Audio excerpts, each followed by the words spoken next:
Misteri Jam 12. Kod ini adalah pengalaman peristiwa pendengar kita yang katanya suka pergi memancing, dan tempat yang dimaksudkan adalah sebuah kawasan yang dikenali sebagai Sungai Api-Api.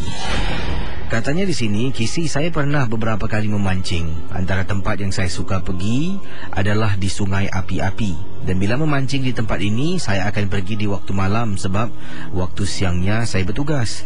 Dan selalunya pada hari-hari biasa pun saya memancing. Kadang-kala yang akan temankan saya anak saya, ya, kata Encik Dolah. Dan kadang-kala kalau anak saya keluar dengan teman-teman, tak ada orang, isteri saya memang tak kuasa. Saya terpaksa pergi sendirilah. Jadi bila saya ke sana, saya akan menunggang motosikal. Motosikal akan diletakkan betul-betul tempat meletak kereta di kawasan Pasiris tu, ya, di Sungai Api-Api. Dan saya akan jalan dengan lampu suluh. Ya, kata Encik Dolah, bila sampai tempat kawasan yang saya hajatkan, saya akan mulalah campak joran. Tak boleh campak jauh sangat sebab sana tu pokok-pokoknya rendah-rendah. Kalau kita campak jauh, kena campak tinggi, akan tersangkut pada dahan-dahan pokok. Mengikut pengalaman Encik Dolah yang memancing di Sungai Api-Api. Pada malam yang dimaksudkan, saya memancing seorang diri. Anak saya tidak ikut saya. Jadi saya biasalah dah pancing, saya letakkan joran saya, pacakkan di atas tanah. Kemudian saya duduk, sambil saya duduk mengisap rokok untuk menghalau nyamuk yang ada di sana. Memang banyak, Kisi. Jadi beberapa saat kemudian saya dengar bunyi ketikan, tik tik tik tik tik tik, macam gitu beberapa kali. Saya toleh tengok, ada apa benda ni? Selalunya tak pernah dengar bunyi macam tu. Jadi mata saya mula berkeliaran. Bila mula berkeliaran tak nampak, saya mula keluarkan lampu suluh.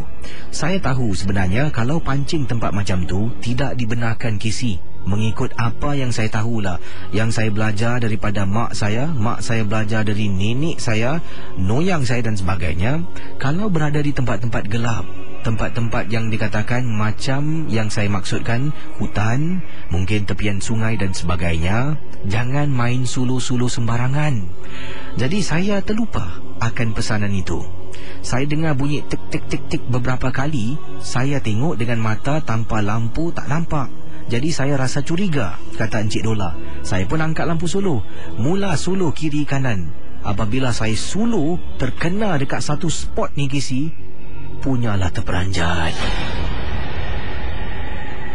Kisi, saya nampak sangat, Kisi, macam ada makhluk sedang berdiri betul-betul di sebalik pohon. Matanya merah menyala. Sejurus saya suluh ternampak, saya terus suluh tempat lain, matikan lampu suluh. Dan malam itu saya cepat-cepatlah, kata Encik Dolah, ya, gulung joran saya untuk pulang ke rumah dan tak berani nak teruskan niat untuk memancing. Sedang saya simpan barang-barang saya, Kisi. Sedang saya gulung joran saya dengar sangat ada suara perempuan mengilai dekat Sungai Api-Api. Tapi ngilaian yang saya dengar bukan macam selalu, Kisi, buka kuat. Ngilaiannya pelan dan halus. Teringat pula pesanan ibu saya, pesanan mak saya, kata Encik Dolah. Kalau mengilainya jauh, maknanya benda tu dekat. Kalau mengilainya dekat, maknanya benda tu jauh. Yang saya dengar, mengilainya bunyi jauh, terus meremang bulu rumah. Dah bungkus, saya angkat barang-barang, saya jalan. Bila saya pulang tu, saya lalu dekat satu kawasan ni, jogging track. Sampai saya jalan, pergi tempat meletak kereta, tunggang motosikal. Kebetulan bila saya tunggang motosikal, ada beberapa budak Cina sedang berbasikal pada malam itu. Dua di antara mereka berlanggar kerana mereka asyik tengokkan saya. Kenapa budak ni? Saya terus hidupkan motor, pera minyak, saya pulang. Sepanjang perjalanan meremang bulu rumah macam ada yang tak kena. Sampai tempat simpang traffic light rumah saya tinggal di Pasiris Drive ... lah, tak nak sebutkan, kata Encik Dolah. Sampai tempat satu simpang lampu merah, saya berhentikan motosikal saya.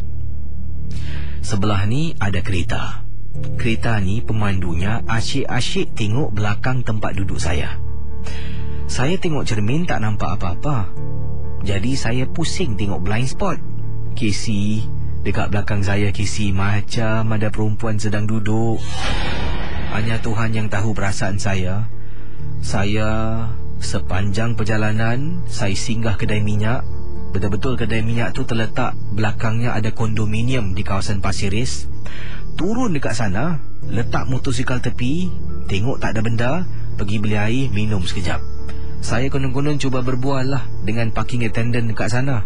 Selepas berbual 5-10 minit, saya naik motosikal dan pulang ke rumah. Barulah perasaan seram meremang bulu rumah itu hilang.